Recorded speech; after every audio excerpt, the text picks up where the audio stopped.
This episode of the Multiracialverse podcast is brought to you by Eviton Couture, a brand born from a powerful vision and a deep connection to heritage.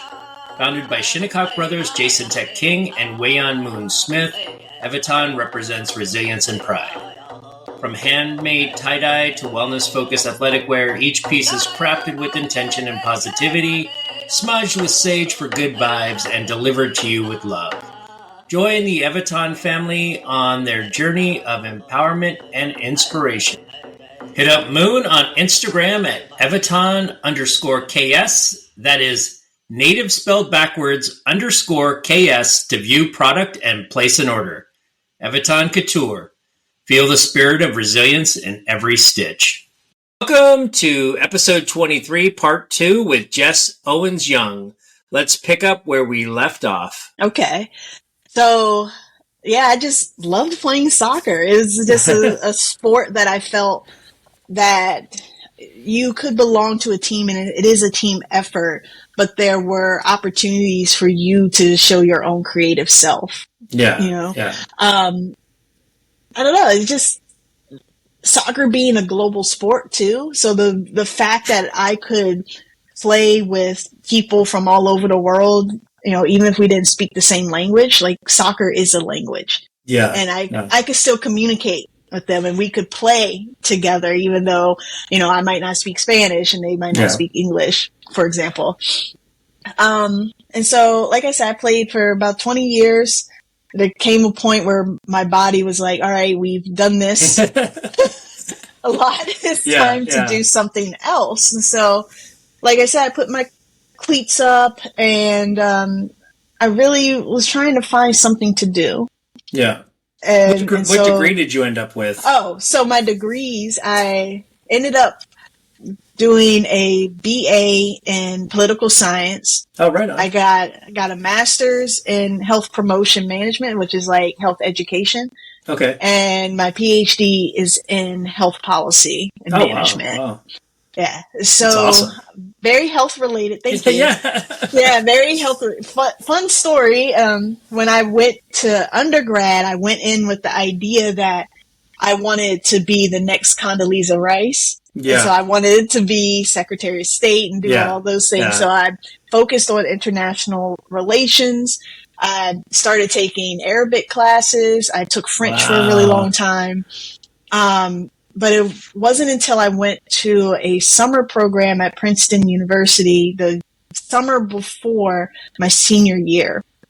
And I was in a program that focused on public affairs and policy. Mm-hmm. And they had us split into the international affairs group and the domestic policy group. And I kept finding myself much more interested in the domestic policy conversations, you know, that my peers were having and what they were learning in class.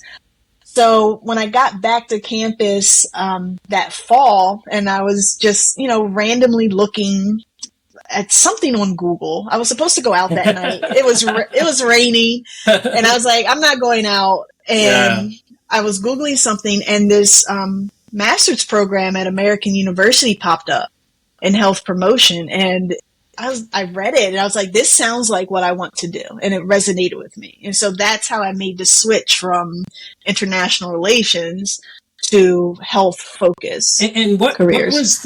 what was the connecting factor of what you wanted to do that this particular career opportunity or educational opportunity, when you saw it connected the two things? Yeah. So I was always interested in public service and doing something policy related. And I think when I read about the program at American University, it talked about wanting to help people live healthier lives. Yeah. And I did have a bit of an interest in like personal training, you know, being an athlete, you know, naturally interested in strength training and like building the body and things like that.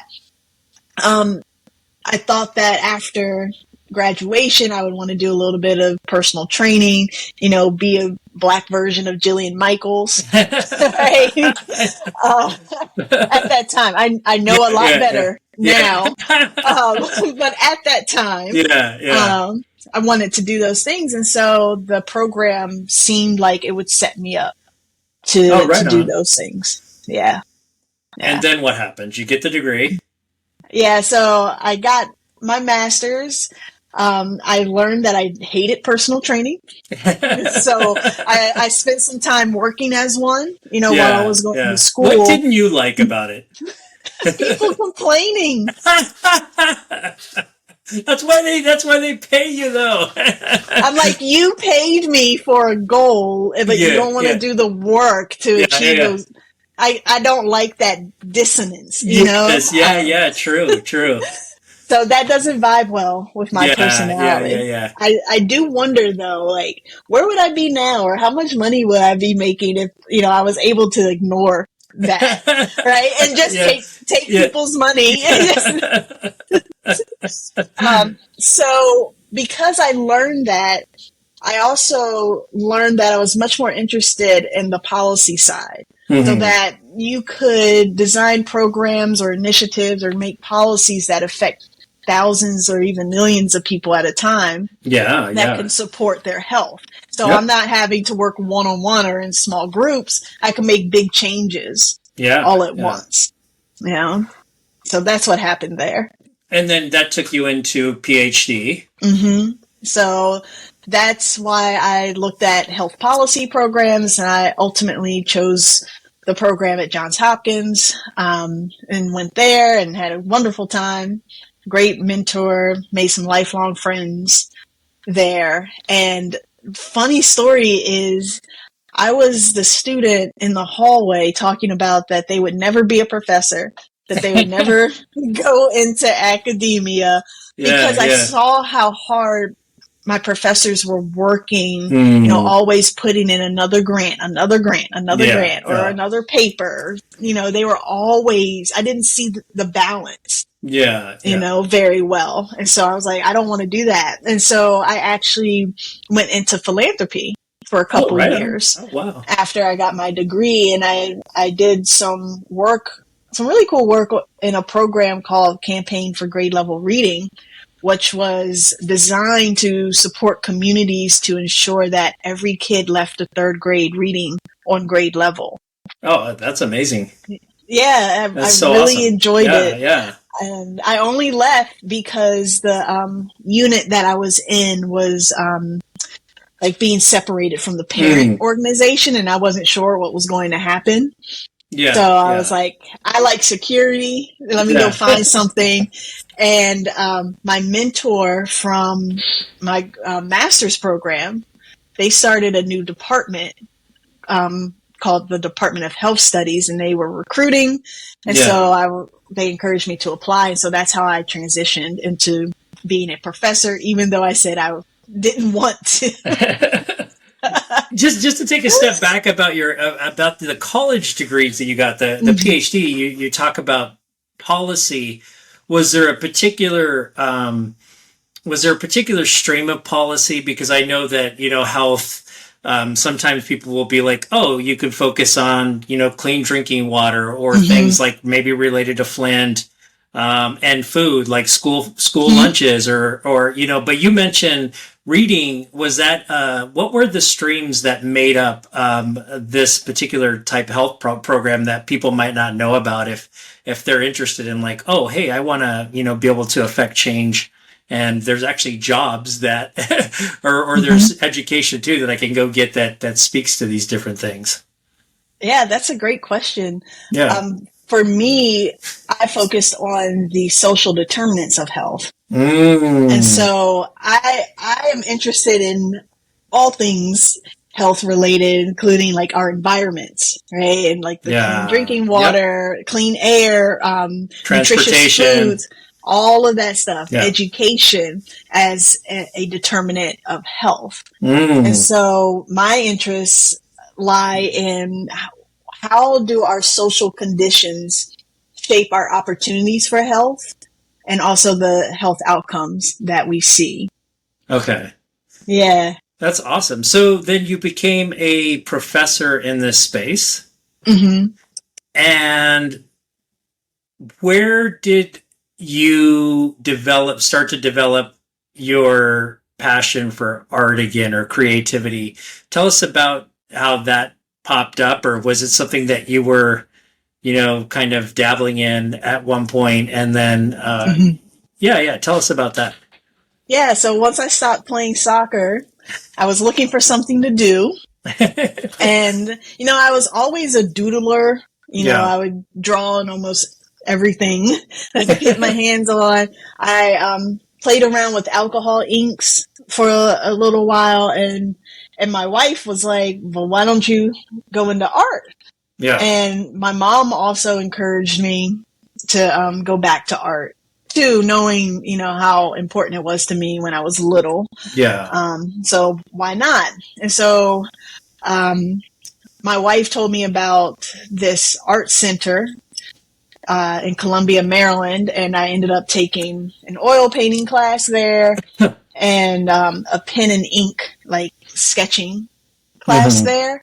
But yeah, it was after the oil painting class, I was just like, okay, like I'm going to go explore this a bit more. And so, yeah, I've been painting and drawing on things ever since taking those classes. Oh, right on. Yeah. And who are your inspirations for art? And is the art that you're doing currently, and I could probably get some photos from you and put them up if I show the video and put them up on your bio with your bio, but did your art evolve from where it started when you got back into doodling and doing that type of creativity? Absolutely. So when I first started painting, it was more focused on painting like famous people, as a lot of artists tend to do. I would say the continuing theme is portraiture, people. Sure. Focusing on the figure. But I would say that over time, my art has become more and more abstract and less realistic. So when I started, I was kind of concerned about making sure my art looked like the people I wanted it to look like. Now I'm more focused on how do people feel when they engage with my art, not necessarily this is a realistic looking person, as you can see in my current art. I wasn't doing collage at first. I don't know what sparked me to start playing with collage, honestly. But I did. And I think one of the first painted paper collages I made were just of flowers. Oh, right. I just made like a bouquet of flowers. There's also a collage that I made that was like dinosaurs.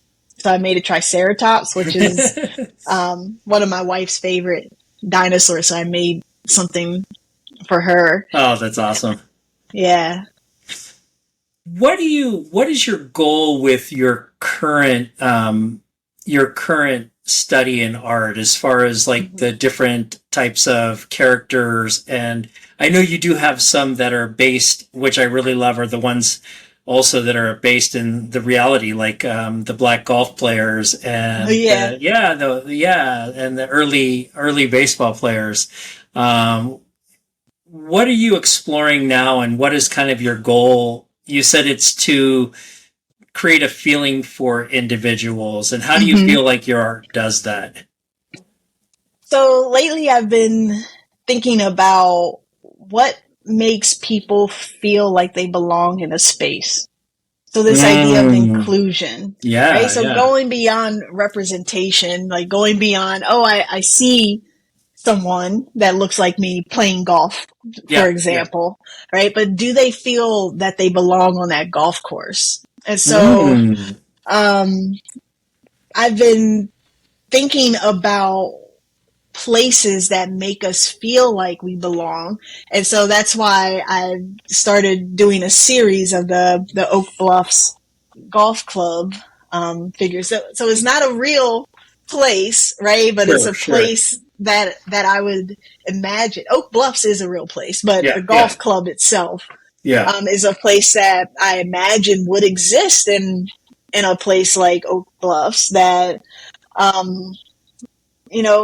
not only promote a sport like golf, but is a space for Black people to experience golf, to learn golf, to build community around golf. And so, that question of like, what makes a space feel welcoming and inclusive, and what do those spaces look like for Black folks, is like the foundation for that series. And I think you could also argue that it's a similar foundation for the Negro Leagues baseball pieces that I do, right? We being Black folks, we weren't allowed in spaces of professional baseball, right? It was white only, the major leagues. And so we had to create spaces of our own.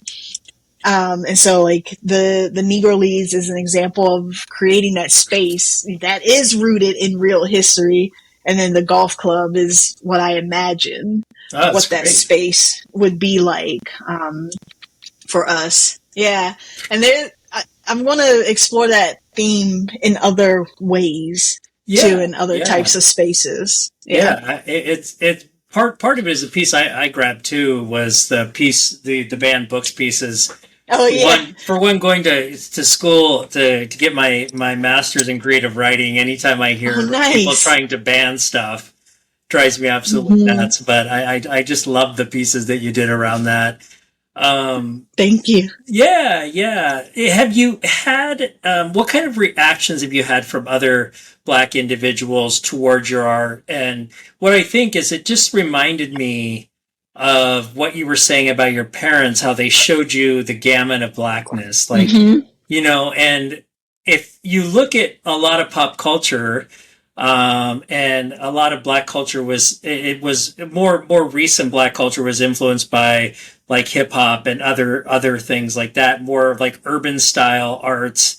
Your art seems to be, moving towards the other side of the spectrum, like you said, where it represents almost portraiture, and a dream. I feel like it's like a portraiture and this like mashup of like, this opportunity to show Black individuals in these spaces that are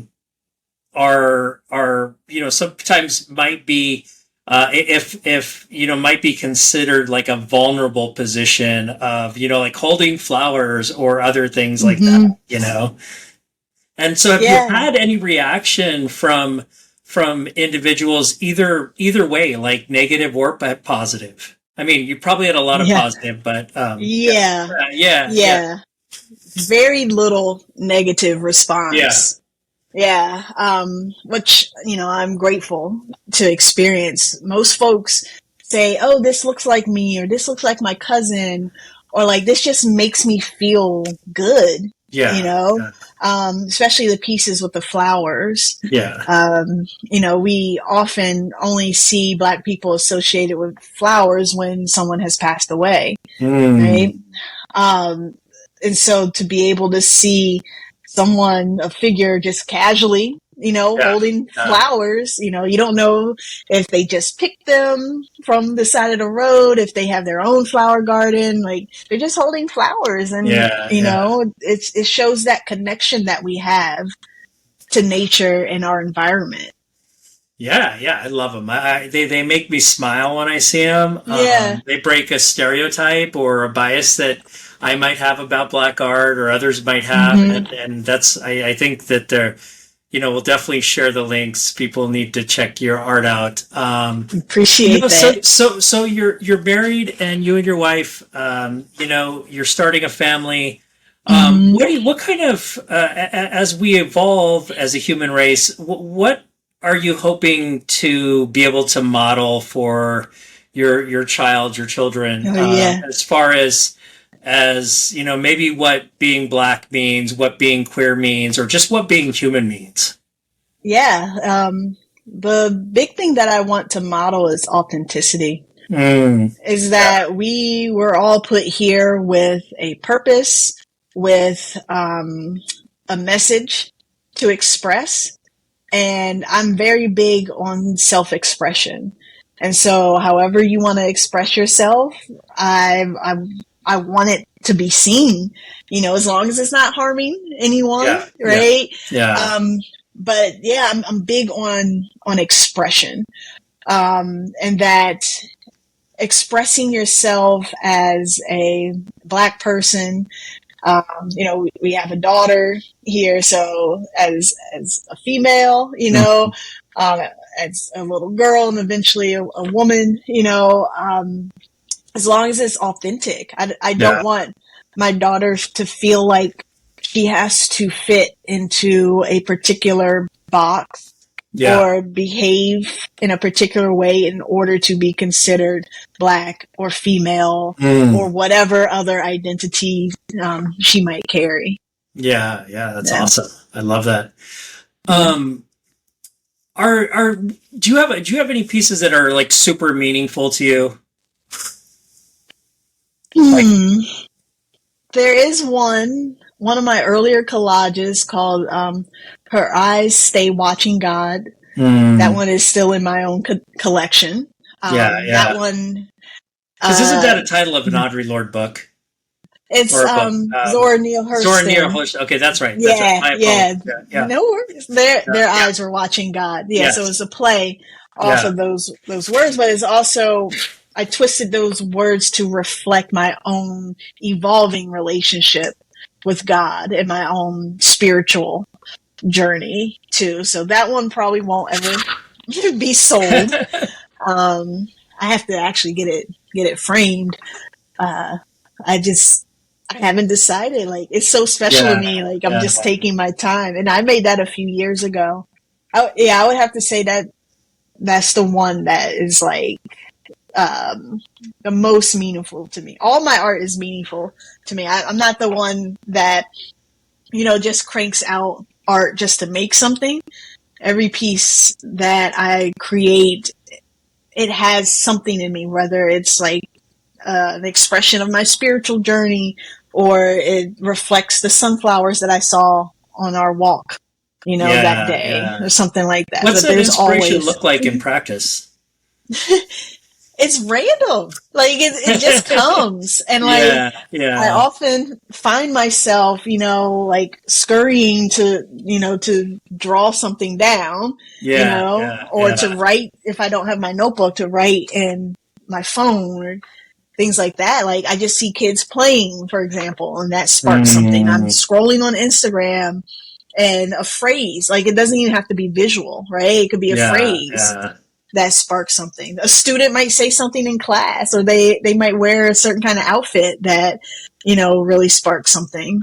So inspiration comes from interactions, and it comes from observing, and it can strike at any time.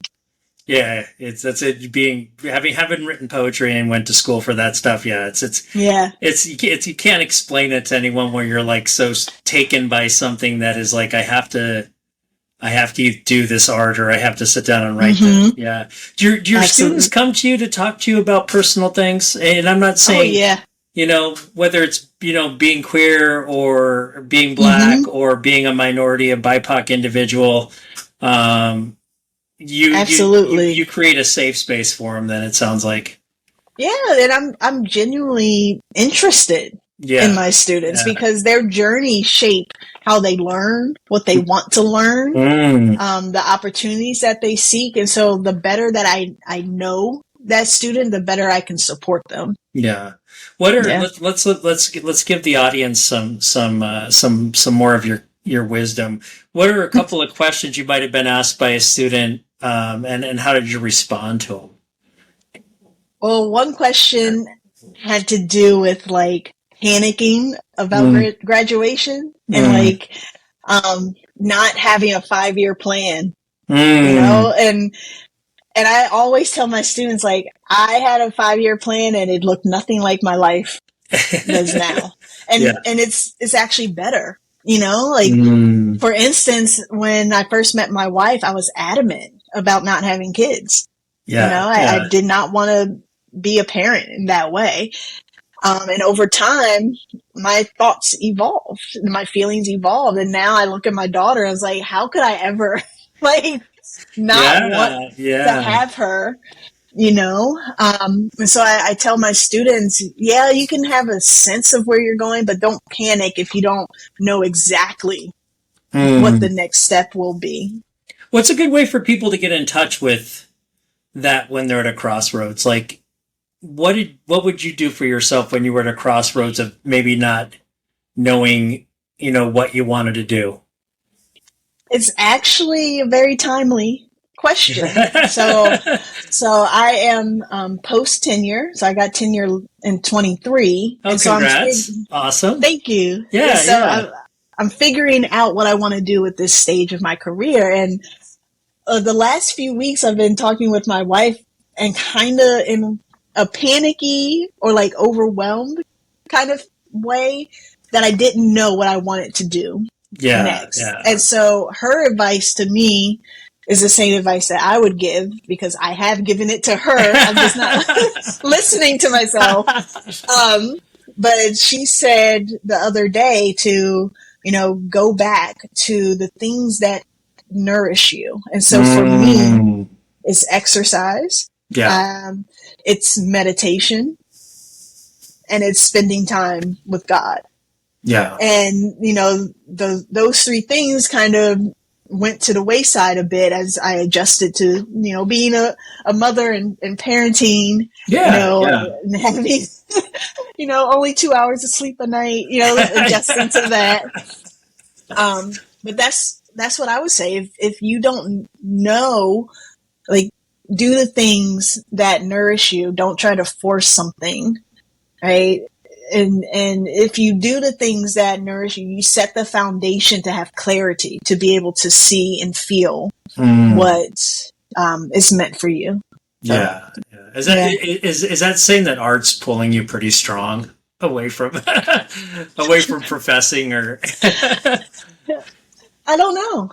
Yeah. I don't know. I never, when I dove seriously into art, I never imagined that I would be going to shows and that, I would have a thriving Etsy shop. I never imagined all of this. And, just following my curiosities and staying consistent with my practice led to this. And so, all of that to say is I don't know what the future will hold, and that's okay with me. I do love being a professor. I do love education. But I also love art too. So what is, I ask everyone this, what's your recipe for world peace? Just people being who they are.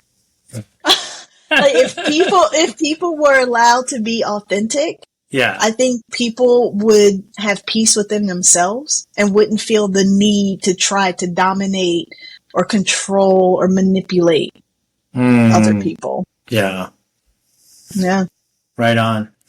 And any last advice you would give to either a young queer individual who might be struggling at a point in their life where they are deciding to be public with their identity, or or young artists or others of like I don't think the struggle's the same probably, but I mean, at the root of it, again, it comes to authenticity, being who you are. Like, I struggled with my own identity as an artist, right? Because the art that I make, doesn't look like the art that was taught to us and what we saw in museums. And so, I'm just really now accepting my identity as a capital A artist.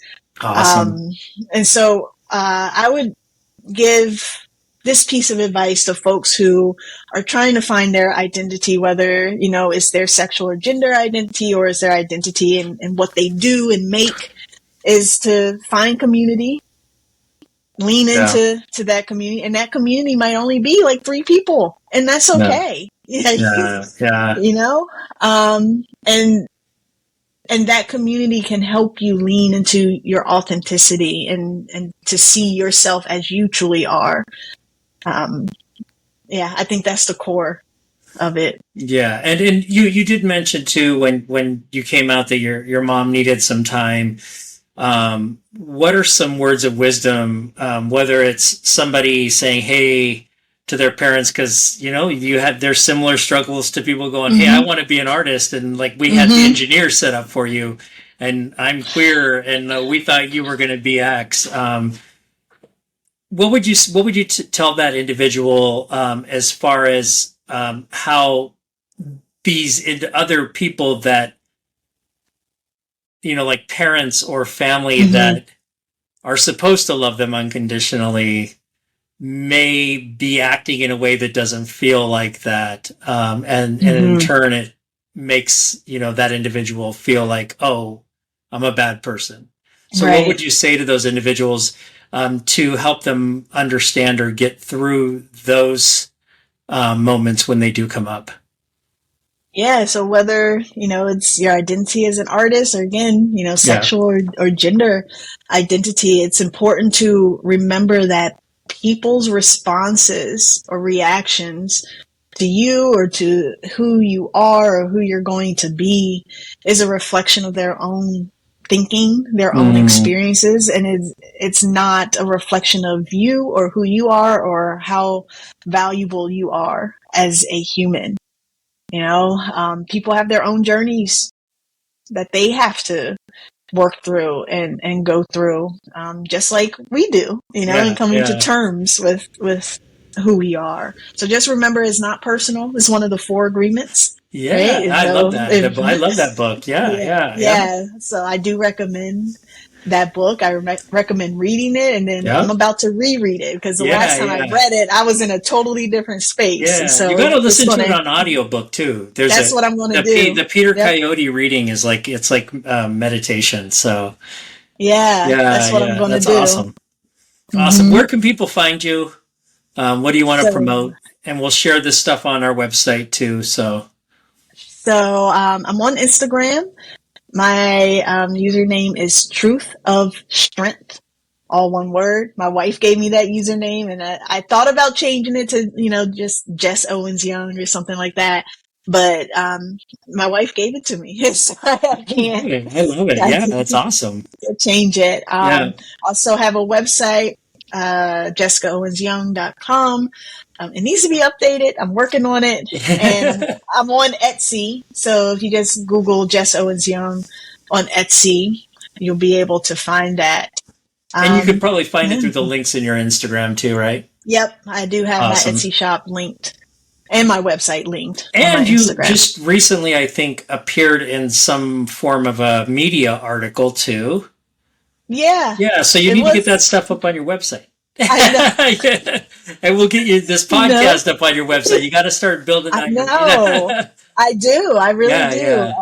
It's in the plan. It's in the plan. Are you, do you have any exhibits going locally right now? Locally, there will be one coming up that I'll share details as soon as they're available. Awesome. But I'm really excited about that one. Be on the lookout for her. Yes.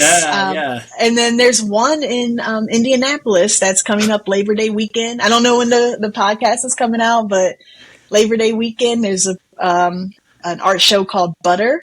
Oh, right. And I'm a part of that art show. Maybe I'll try to fast track this. So yeah. Awesome. Jess, thank you so much. I'm so grateful for your time and just your contributions to the world. You're a dynamic, beautiful individual, and the wisdom that you've brought, and just the insight that you've given me in our conversation has been immeasurable. So thank you so much. Thank you. It was my pleasure.